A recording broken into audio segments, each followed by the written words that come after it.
Good evening, everyone. So, now we will be starting with DNA replication, and we will be studying DNA replication in four parts. So, in part 1, that is today, we will be talking about basics of DNA replication. Basics of DNA replication. In part 2, we will be talking about enzymes involved in DNA replication,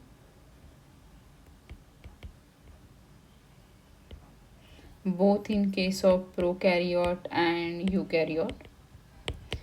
In part 3, we will be talking about prokaryotic replication, and in part 4, we will be talking about eukaryotic DNA replication. So, now let us start with basics of DNA replication.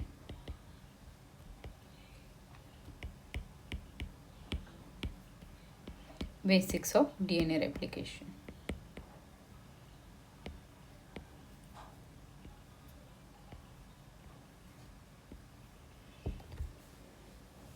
Now, first of all, we will study what is replication.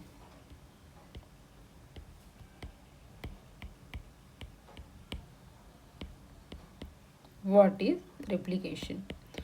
So, replica. What does replica mean?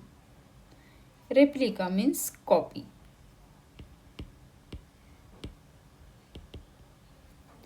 Replica means copy. So, during DNA replication, you will synthesize two identical replicas of DNA from the parental DNA.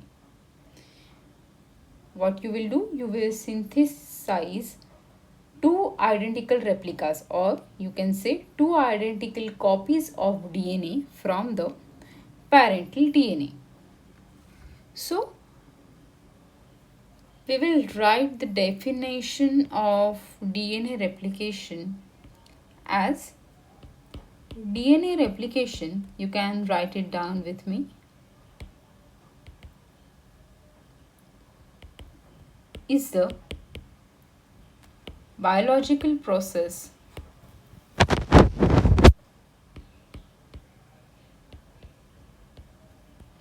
by which a cell makes an identical copy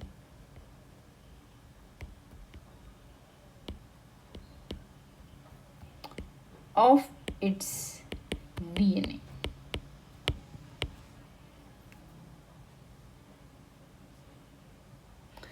In short, DNA replication is the cell's way of photocopying the genetic blueprint. Now, we will study some basic points of DNA replication. So, point number 1.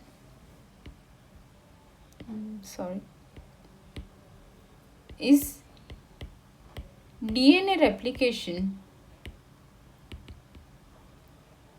is semi-conservative.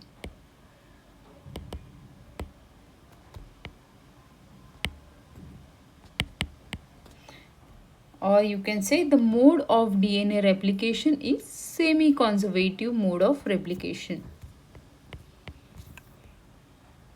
Now, what does semi-conservative replication mean? So, there were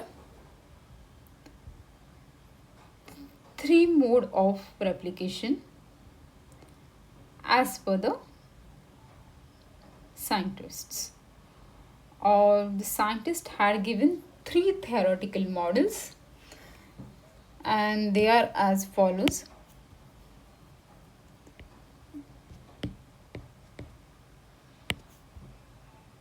So, there are three modes of replication. First one is conservative, or you can say conservative mode of replication. Second one is dispersive.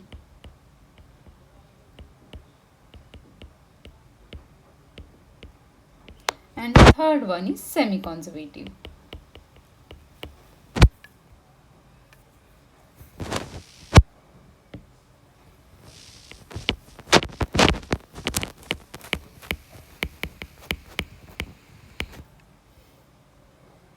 So, during semi-conservative replication, consider this is the parental DNA, and during semi-conservative replication, the parental DNA remains intact and a completely new double-stranded DNA is synthesized. So during conservative replication, the parental DNA remains as it is, or you can say the parental DNA remains intact and a completely new DNA is synthesized. So in conservative mode, one old DNA molecule, in conservative mode you have one old DNA molecule and one new DNA molecule.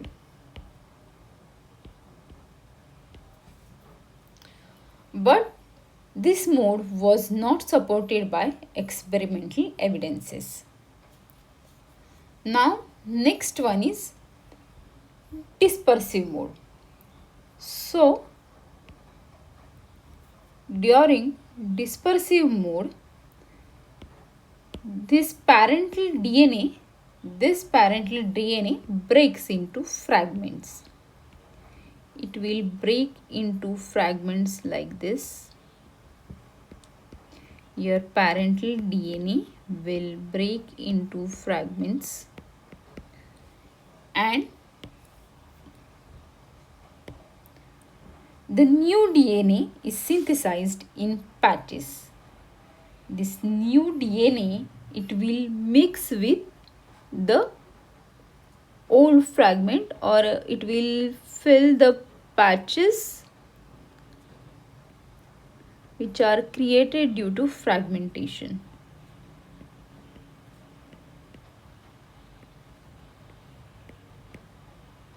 Okay. So what will happen in dispersive mode? The parental DNA will break into fragment and new DNA will be synthesized in patches. And these patches will be mixed with the parental DNA. And the hybrid strand will be synthesized with alternating old and new fragment. So what will happen in this case? Hybrid strands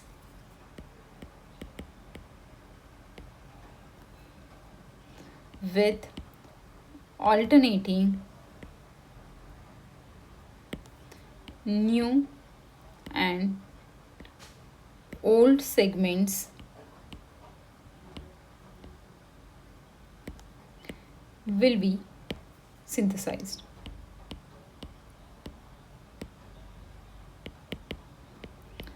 As this process is very complex and not observed in nature, this model was not approved. Now, third, we will be talking about semi-conservative mode of replication, which occurs during DNA replication and which was also supported with experiments. So, during semi-conservative mode of replication, from the parental DNA, each strand was separated. And each daughter cell or each daughter DNA has one parental strand and one newly synthesized strand. And this experiment was supported by Michelson and Stahl. This model was supported by Michelson and Stahl's experiment that we will be studying next.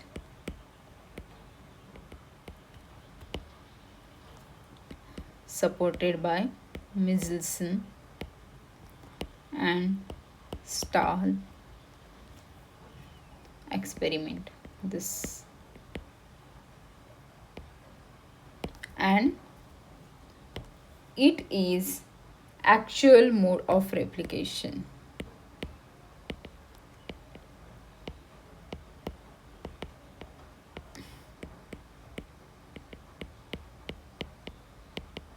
It is a actual mode of replication. So I will revise this thing once again for you. So DNA replication is semi-conservative. So there are three theoretical models: conservative, dispersive and semi-conservative. During conservative mode of replication, the parental DNA remains intact and a completely new double-stranded DNA is synthesized. So it will result in one old molecule and one entirely new molecule. And this mode was not supported by experimental evidences. Then second one is dispersive mode. During dispersive mode, parental DNA breaks into fragment and the new DNA is synthesized in patches. The new DNA is synthesized in patches in which old fragments are mixed with the newly synthesized DNA. So during this, hybrid strands with alternating old and new segment will be synthesized. Now, the accepted mode was semi-conservative mode. During semi-conservative mode of replication, each daughter DNA has one parental strand and one newly synthesized strand. And this was supported experimentally, which was done by Michelson and Stahl. And this is the actual mode of replication. Now we will see the experiment that was done by Michelson and Stahl. I'll just rub this. You can, if you wish, you can take a snap. It will be better if you will write so that you will understand the things better. So now let us study the experiment that was done by Michelson and Stahl. Now, okay, fine. Okay.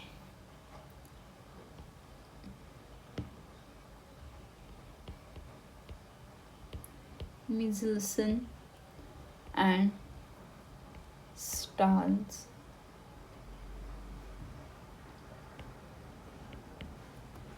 experiment. I hope you're getting my handwriting. I'm just writing it very fast, that's why this is happening. So during Michelson and Stahl experiment, there were three requirements.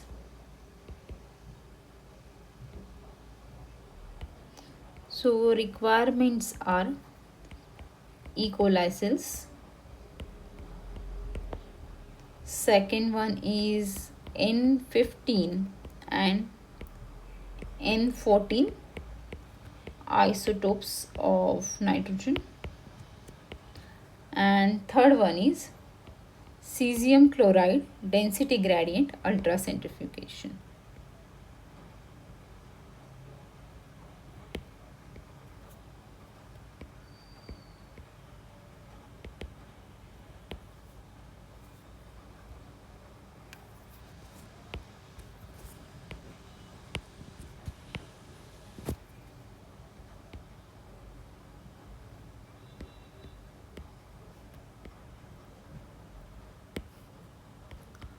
So these were the requirement during the experiment, that is E. coli cells, N15 and N14 isotopes, cesium chloride density gradient, ultracentrifugation. Now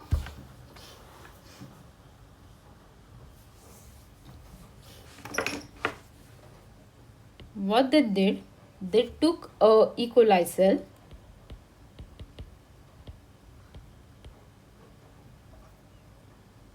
which were containing or which were labeled with N14 isotope.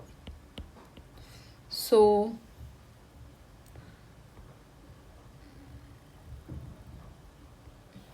this is the DNA of your E. coli cell and the strands are labeled with N14 isotope. Now if you will grow these cells in the medium containing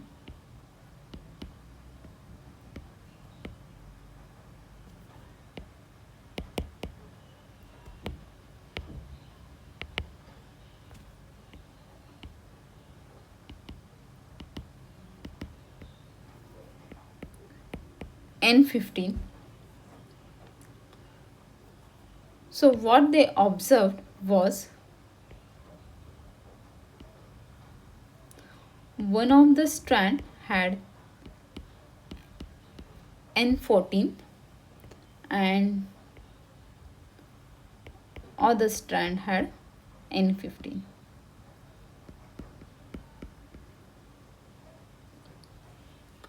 So again they grew this cell in N15 containing media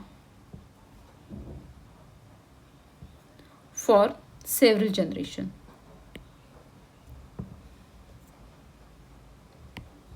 They grew these cells in N15 containing media for many generations.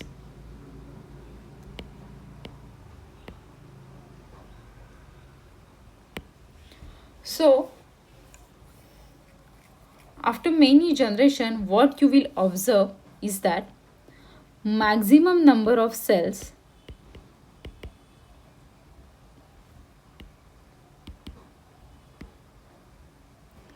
will have DNA containing N15, N15. Okay.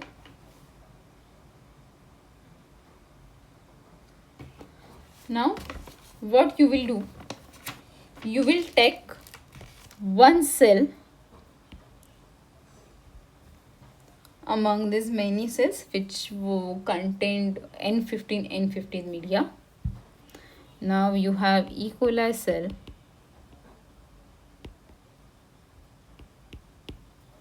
with N15, N15,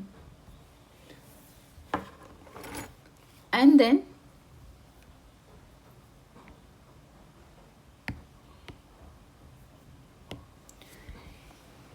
you will grow them in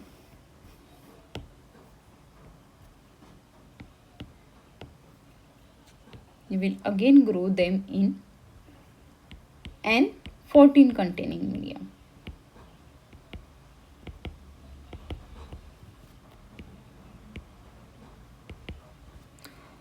So you will grow these cells in N14 containing media and then you will run the density gradient centrifugation. So if the mode was conservative,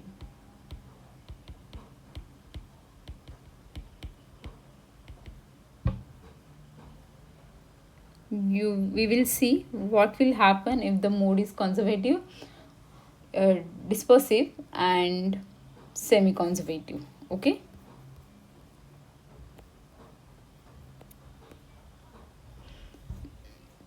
So initially you had N15 containing DNA. You grew these cells in N14 containing media So if the mode was conservative, you will get one parental strand as it is and another newly synthesized strand which will have N14 and 14 containing media.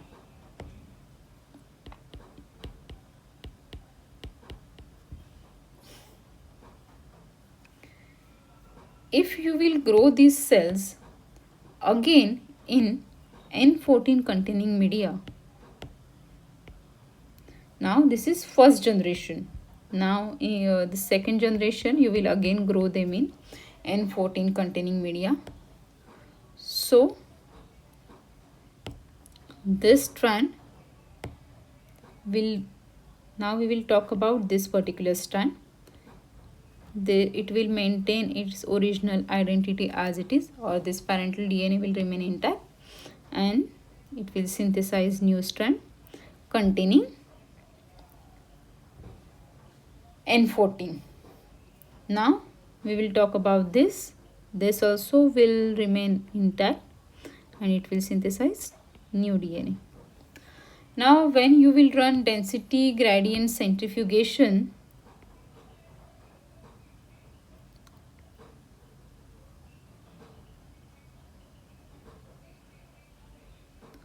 what results you will get? Now you have N15, N15 and these three are N14, N14.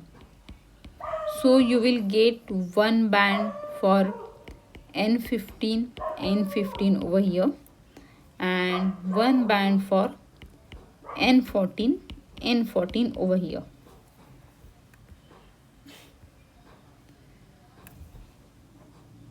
If the mode of DNA replication was dispersive,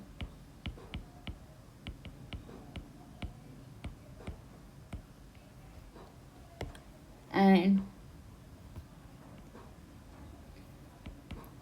if you will grow these N15 and N15 containing media in N15, N15 containing DNA in N14 containing media, during dispersive replication what will happen? The parental DNA will break up into fragments and the patches will be filled by newly synthesized DNA. So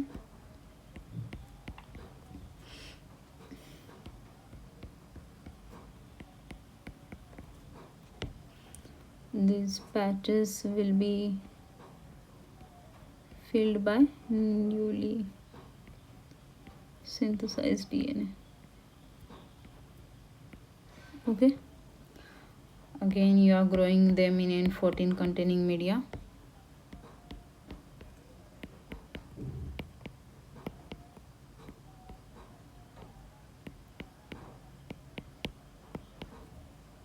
You will get a hybrid DNA in all these cases.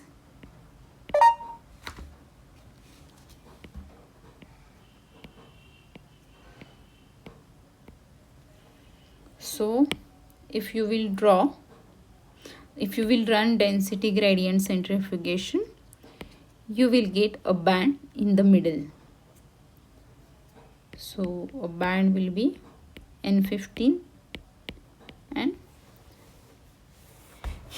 N14 hybrid DNA.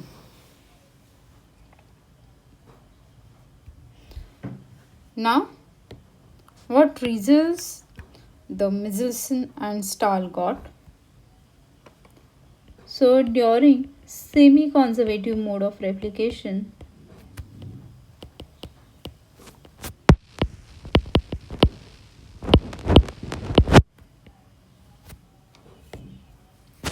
again you have the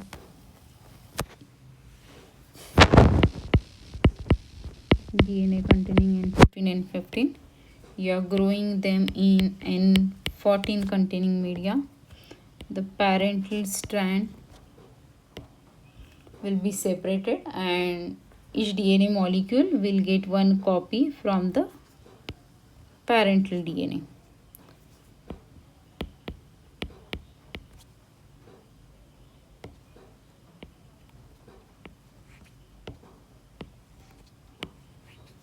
Again these strands will be separated and newly synthesized DNA will be formed. Now when you will run the density gradient centrifugation for this, you will get a band in the middle for these two hybrid DNAs, N15 and N14, and a band over here.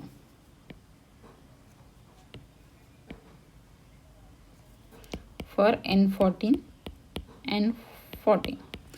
If you will grow for this DNA further in N15 containing media, you will also get a band over here. So, if you will grow them in N15 containing media, I am talking about. So what happens in semi-conservative mode of replication is that you will get the band for this hybrid also, and the Michelson and Stahl also got this results similar to this, and thus the mode of DNA replication is semi-conservative was proved. Okay. In semi-conservative mode of replication, in the density gradients ultracentrifugation, you will get a hybrid band. Okay.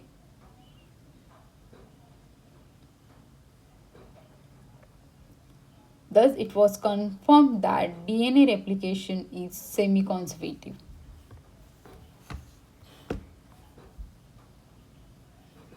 Now, point number 2.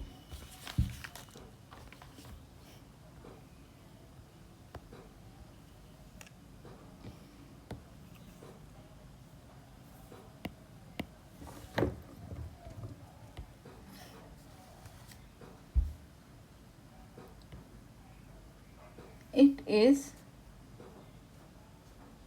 bidirectional. The mode of replication is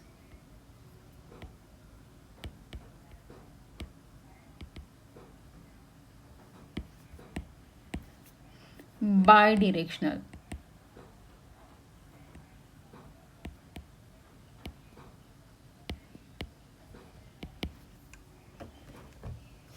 So, what will happen in bidirectional mode of replication? So,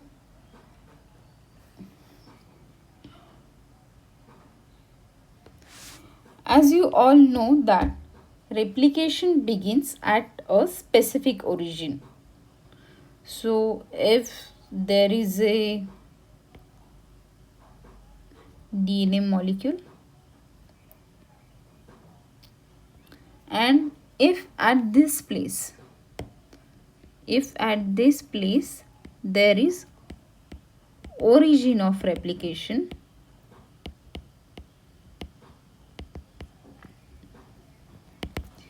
DNA will unwind from this and a bubble like structure will form.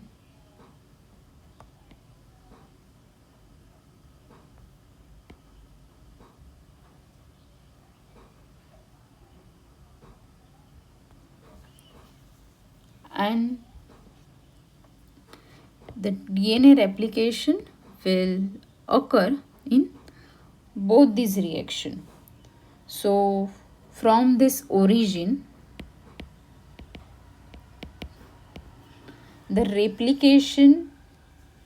two replication forks are synthesized, and these two replication forks will move in opposite direction. Why this happens? Because it will make the process faster and efficient. So we will write the reason why. To make process faster and more efficient.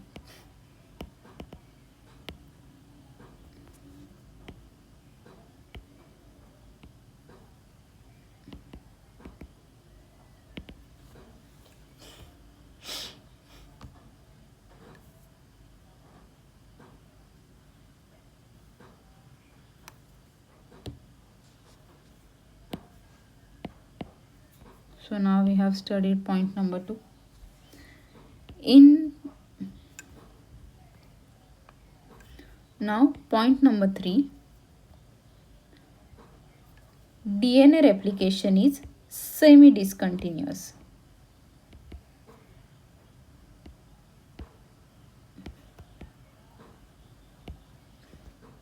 DNA replication is semi-discontinuous.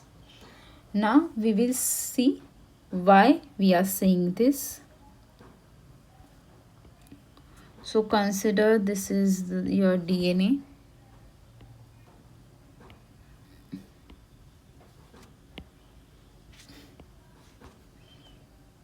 This is your origin.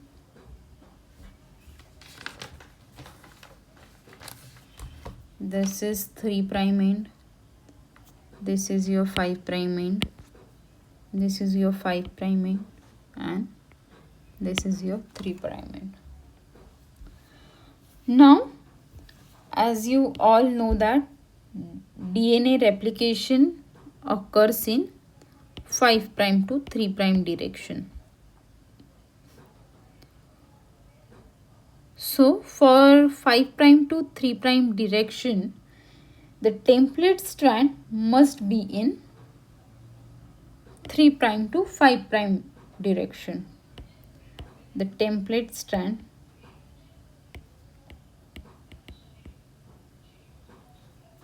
should be in 5', template strand should be in 3' to 5' direction.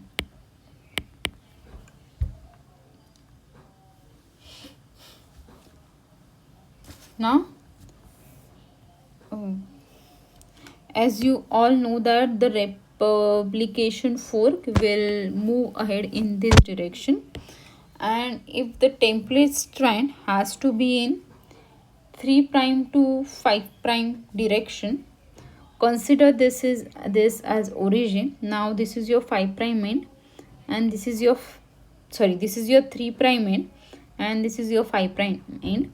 Again, this is your 3' end, this is your 5' end, and likewise. Now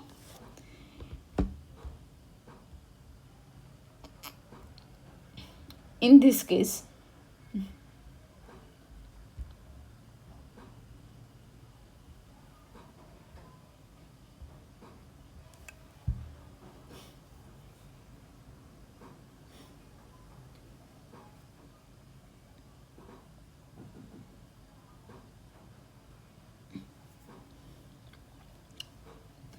now you have this strand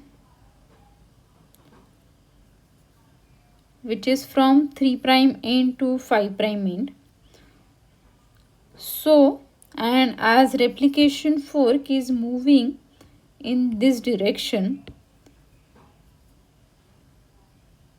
the new strand will synthesize continuously in 5' to 3' direction. As replication fork will move ahead, the newly synthesized strand will move ahead, adding the new nucleotide. But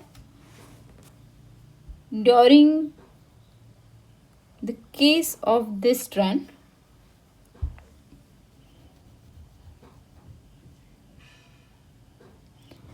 the replication fork is moving in opposite direction. So during this case, if this is your 3' end, initially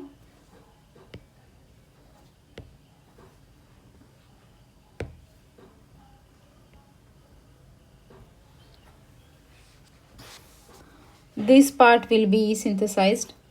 Again, as replication move in forward direction, this part will be synthesized. Again, as replication fork will move in forward direction, this part will be synthesized.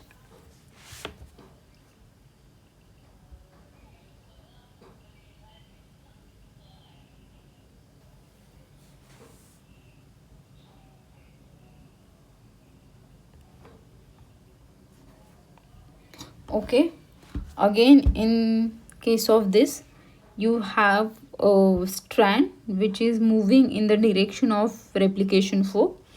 So this strand will be synthesized continuously, but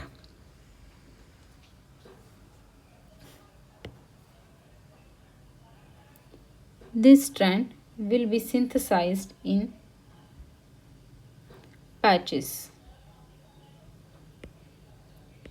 like this.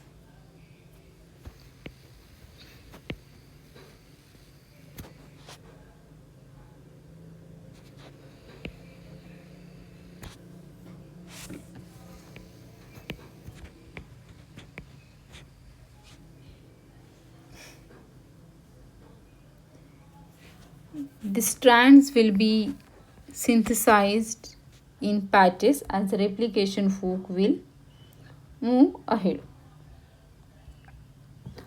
Now, as this DNA is synthesizing continuously, it will be called as leading strand, and this strand will be called as lagging strand. And these are Okazaki fragments. These are Okazaki fragments.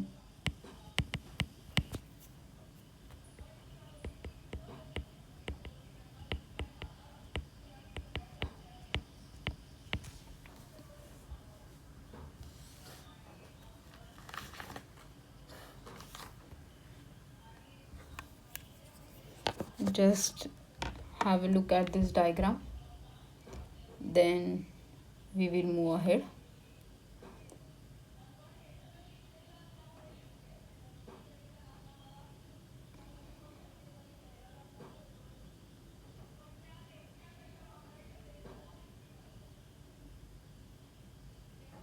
Did you get the point what I'm talking about?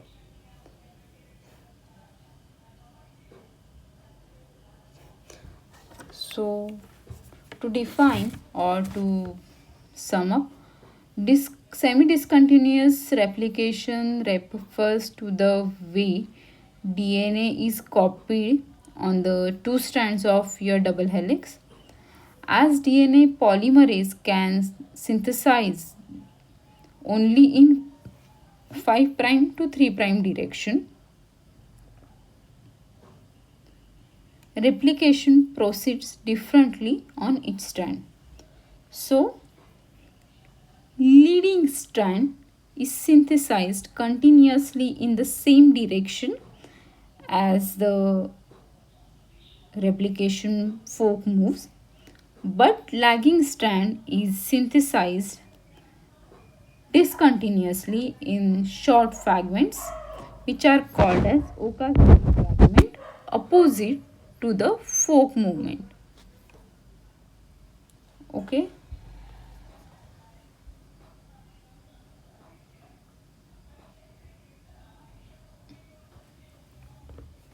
Now, the fourth point, which is the last point, is DNA synthesis requires primer, template,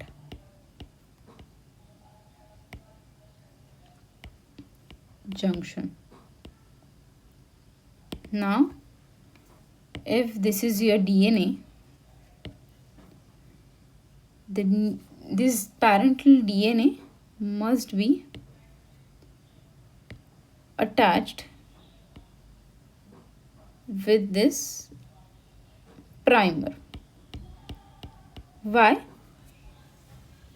because this primer has 3-point OHN, and as we have studied in the last lecture that the 3' OHN of the pre-existing nucleotide attacks the 5' phosphate of new nucleotide, and thus the phosphodiester bond is made and DNA is polymerized. So this primer has 3' OHN, and when it will attack the new nucleotide, polymerization will occur.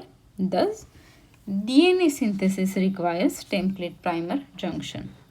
So these are some basic features of DNA replication.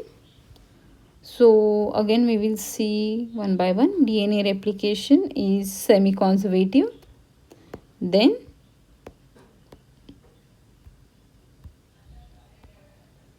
DNA replication is bidirectional.